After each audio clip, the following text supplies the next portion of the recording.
For this tutorial I chose a seascape with a very dramatic sky, lots of wet and wet, some beautiful texture in the ocean, and a small figure as the focal point.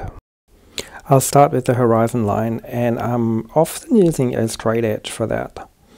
And then a simple sketch, just outlining where the major shapes are going, the sand dunes that are vanishing in the horizon there. And the sketch is a bit hard to see on the camera, but trust me, it's a really simple drawing. From that point, which is almost the focal point of the painting, because the ocean and the sand dunes and the beach converge right there, then I draw in where the waves meet the sand, some loose curves. That's always a little bit tricky to get the perspective right, because the curves need to be bigger closer to the bottom and get smaller towards the horizon. A few lines where I'm going to leave some white for the waves that are rolling onto the shore, and then I'm going to mark out where my big cloud shapes are going to go. Now I'm ready to paint, and I'll start by wetting the sky area with clean water. And that's always a good start when you want to do a wet and wet wash, especially for skies and oceans. So I'm just going to even that water out, making sure there's no puddles, and massage it into the paper a little bit. Just soften up that sizing and really saturating the paper. I'm going to pre-mix some raw sienna, which is very often a base color I put into a sky, especially towards the horizon where I want it to be a bit warmer. But I'm actually going to start with a bit of alizarin crimson or quinacridone rose in this instance, because I've got a stormy greyish sky planned for this one. I'm going to try and put a bit of a red base under it that will add a bit of drama to it, will turn my blue-grey a bit more into a purple hue, and just cool down that sky area. As you can see, very subtle. And then I'm going to drop in my raw sienna, which warms up the red where it mixes and gives it a nice counterplay between warm and cool colors. Now you might be thinking, well, but red is a warm color, and that's kind of true, but alizarin crimson or quinacridone rose leans towards the pink, so it leans towards the blue spectrum, so it is, for me, considered a bit of a cool red as opposed to, say, a cadmium red.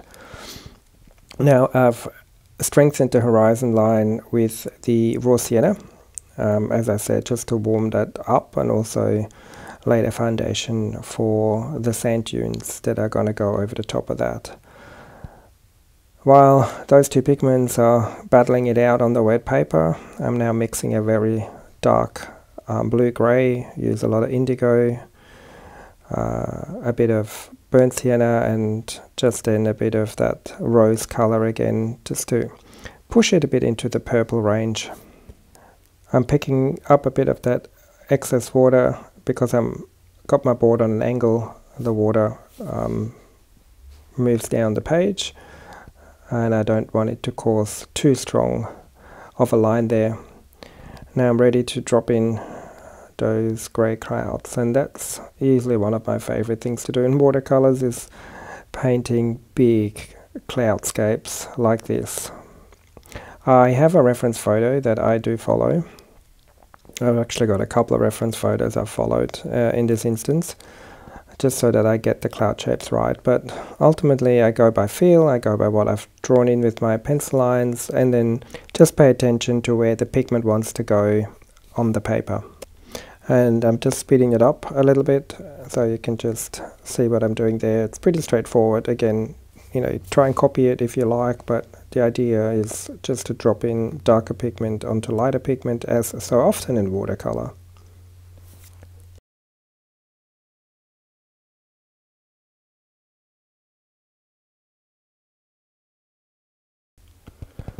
And for a bit of drama, I want to add a really dark, heavy cloud just hovering over the horizon. And it's actually coming a bit too close to the horizon for my liking, so I'm going to tilt my board and make the pigment run the other way. And if that's not strong enough, then I sometimes have to flip the board upside down. That doesn't stop me from continuing to paint. I know what the sky looks like even when it's on its head, and I'm going to mix the blue sky that we can see peeking through the clouds there. I like to use cobalt blue with a bit of cerulean mixed into it. That gives me a really natural looking blue sky. My colors have settled a bit, and I feel that the grey clouds are a bit flat at this point. I lost some of the tonal variation, especially that heavy cloud that I'd like to have there over the horizon. But the paper is still wet or damp. It's not dry yet. I can continue to go in with strong mixes, so it has to be a lot of pigment, very little water, so we don't create cauliflowers, and continue to work on my clouds.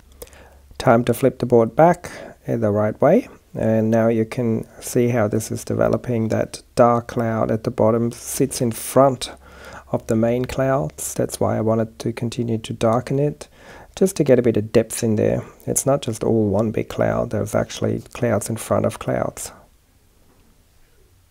And if needed, get a bit of a tissue to remove some of the paint, smudge some of the edges, pull out some highlights. It's really like sculpting those clouds, and it's the part of watercolor that I really love. And that's why I often can't stop. I just keep going. I feel like I can create a bit more depth.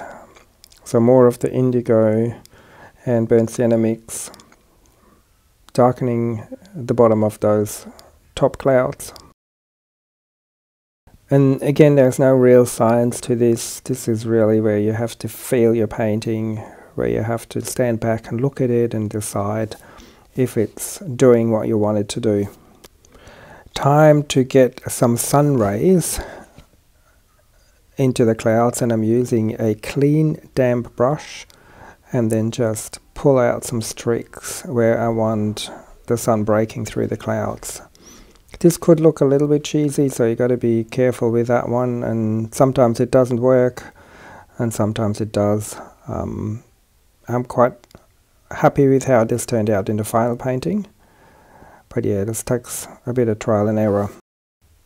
The painting is now mostly dry, and I'm ready to put in the dune or headland, whatever you want to call it, and I'm mixing a dark green, and as you can see, I'm just using different colors to add to that indigo grey mix. I had some quinacridone gold and some raw sienna and a little bit of cobalt blue, and then I carefully follow my pencil lines as well. I mean, carefully, it doesn't matter really if I completely follow them, but at least the shape and proportions I want to keep the same. And that dark grey cloud that sits just over the top has still got a little bit of dampness in them, so that means that the top edge of my headland will be softened out a bit.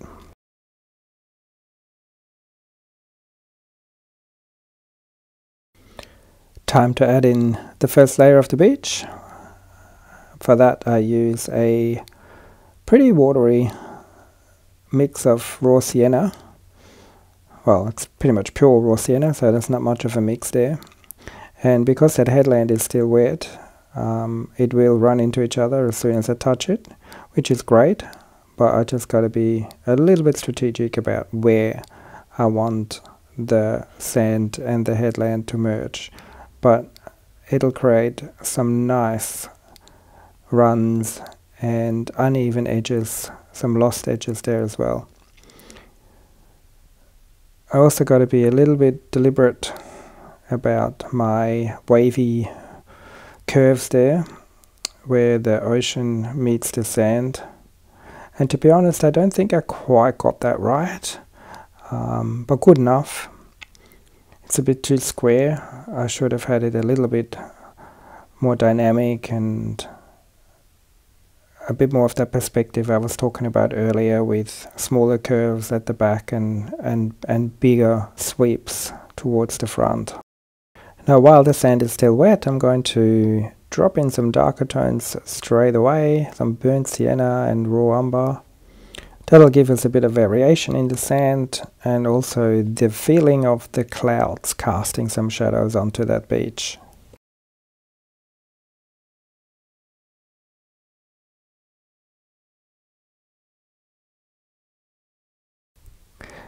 The painting's now completely dry, and I'm ready for the next stage. And for this I'm going to use a bit of masking fluid to keep some of the tops of the waves white, so that I don't have to worry too much about it when I paint in the ocean.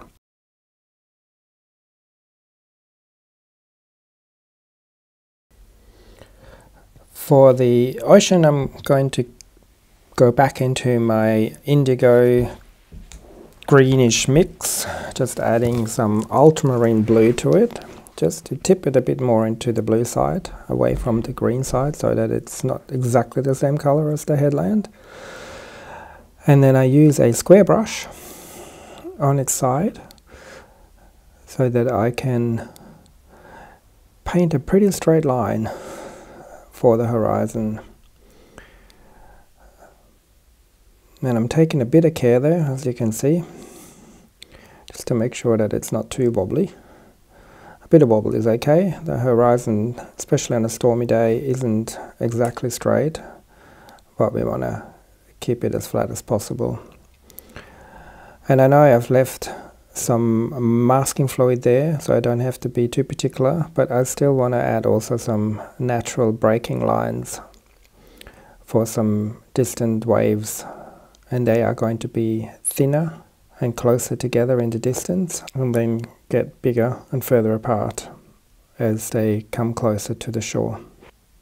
I'm going to speed this up a little bit so you don't have to watch me paint every single brush stroke there.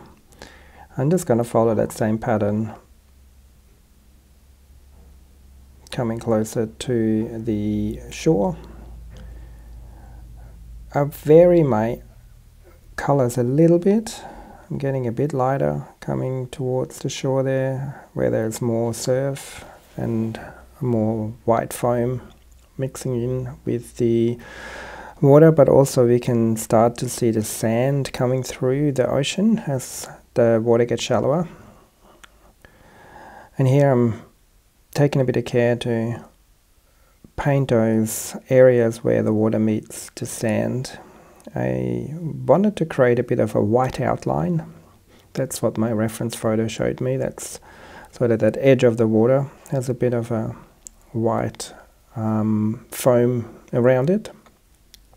And then I'm just going to fill in the remaining bit. And for the water that's really close to the shore there, I wanted to add a bit more visual weight to it, also to counterbalance that headland that we've got there on the left hand side, halfway up the page. So I've strengthened my blue and then kind of try to create a bit of that texture of meandering waves, just to create that impression of a windswept sea. It's not, too stormy, it's not too wild, but there is a lot of movement in the water. That's what I'm aiming for here. I'm going to make that even stronger, some shadows under those waves, and just give this bottom right hand corner just enough weight to act as a counterbalance to the headland. I've mixed up a bit of a dark brown, again with the same colors I've used before, a bit of ultramarine, a bit of burnt sienna, a bit of burnt umber, and I'm just going to connect the headland with the beach. Also, the beach is very light and there's a bit too much of a jump in values between the light beach and the dark headland. So I'm trying to create a value that sits between the two, just to connect them, as I said earlier.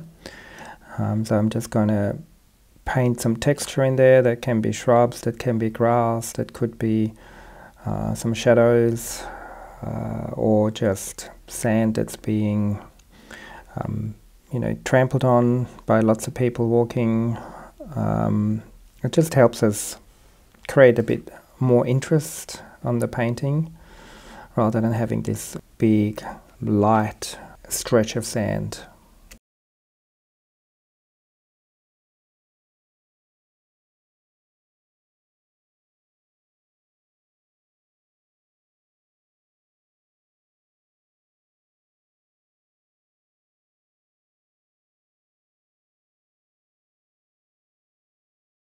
Now it's time to rub off the masking fluid gently. I always use my fingers if I can. They just got to be clean. And then I just remove it all, gently wipe it off. The painting's bone dry by now, well, at least the ocean is. So there's no chance of me smudging anything that I've just recently painted. So it's really important to always wait long enough before you remove the masking fluid. Time to do some touch-ups where the white is maybe too white or the gaps are too big. That can often happen with masking fluid, that you have some areas that are connected and then give you this big blob of white like that one there that doesn't really look very natural or very much like a wave. So I'm just going to come in with my ocean color and then just gently fix up where I feel like I need to break it up a bit or add a bit of shadow to it, some tinting here and there. And again, no exact science.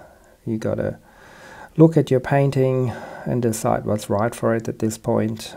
The reference photo also won't help you at this point. This is really where you gotta trust your experience and a bit of your instinct to do what makes the painting work. And sometimes at this point you realize, well, it didn't quite work out. The sky is great, the ocean isn't. That happens. Well, then at least you've got a good sky. You can then crop your painting if you want to do that, and just keep the sky, for example. Sometimes it can just be fixed with a bit of lifting and repainting. But if all else fails, you've just had a great learning experience and you just try it again. And I would recommend doing that within a few days, actually, maybe even the same day if you've got the energy, or the day after, because then this painting is still fresh in your mind. You know the struggles you've had, you know what worked and what you would have liked to do differently. If you leave it too long, even just a week or two, you'll come back to this painting and you will have mostly forgotten what you struggled with or what you were thinking while you were painting it. Unless you record yourself talking to yourself as you paint it, but then you have to rewatch that whole video, and that's quite time consuming. You can obviously take some notes as well. That's sometimes I do when I'm finished with a painting. I just make some notes about the things that worked and the things that I would like to do better next time. So I've finished all my little corrections, and then to finish the painting off, I'm going to put one lonely figure into that focal area where the ocean, the sand and the headlight converge. I just needed something that pulls the eye a little bit away from that strong vanishing point there in the distance. Just something for us to think about, to look at. A person is always a great little decoy in a landscape. It'll makes us wonder, what's the story of this person? What are they doing on the beach? Why are they by themselves? Lots of questions. And then finally, just a tiny bit more texture, some seaweed.